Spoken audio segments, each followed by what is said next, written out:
दोस्तों, कैसे हो आप तमाम लोग? खैर आफियत से होंगे। आज मेरी वीडियो बनाने का मकसद ये है कि आज मुझे आपको एक छोटा सा वाक़या सुनाना है और मैं आपसे एक गुजारिश भी करता हूँ, एक रिक्वेस्ट भी करता हूँ कि आप मेरी वीडियो को स्किप ना करें।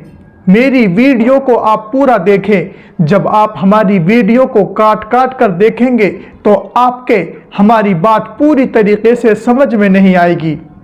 ये वाक़या हमारी ज़िंदगियों के लिए एक सबक है। ये एक बहुत ही कीमती बातें हैं। मैं अपनी बात शुरू करता हूँ कि एक शख्स ने मुसलमानों के कब्रिस्तान में एक कुत्ते को दफन कर दिया। लोगों ने काजी साहब से शिकायत की।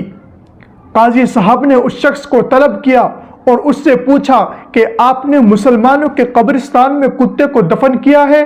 तो उस शख्स ने कहा, हाँ काजी साहब, आप मेरी बात सुन लीजिए। उस शख्स ने कहा कि काजी साहब, ये कुत्ता मेरे पास आया और मेरे पास एक थैली लाया, उसमें 1000 दिनार थे और मुझे दिए और एक और 1000 दिनार दिए और कुत्ते ने वसीयत की कि ये काजी साहब को दे देना। काजी साहब पहले तो बहुत गुस्से में थे, पहले तो उसे बुरा भला कह रहे थे, मगर उस दिनार की थैली के बारे में सुनने के बाद उनकी नीयत बदल गई और लोगों ने पूछा कि काजी साहब, आप इसके बारे में क्या फैसला देंगे? तो काजी साहब उसमें गौर व फिक्र करने लगे और पैसे की थैली ने काजी साहब की नीयत बदल दी और काजी साहब ने फैसला बदल दिया और कहा कि ये कुत्ता असहाब कहफ की नस्ल में से था।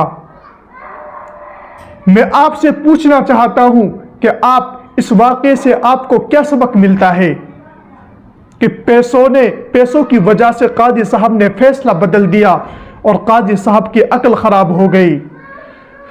मेरे भाइयों, ऐसे लोगों के पेट को तो सिर्फ कब्र की मिट्टी ही भर सकती है।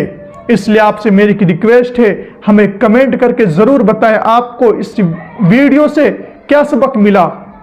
इंशाअल्लाह फिर मिलेंगे अगली वीडियो में। आपसे एक गुजारिश है, अगर अभी तक आपने हमारे चैनल को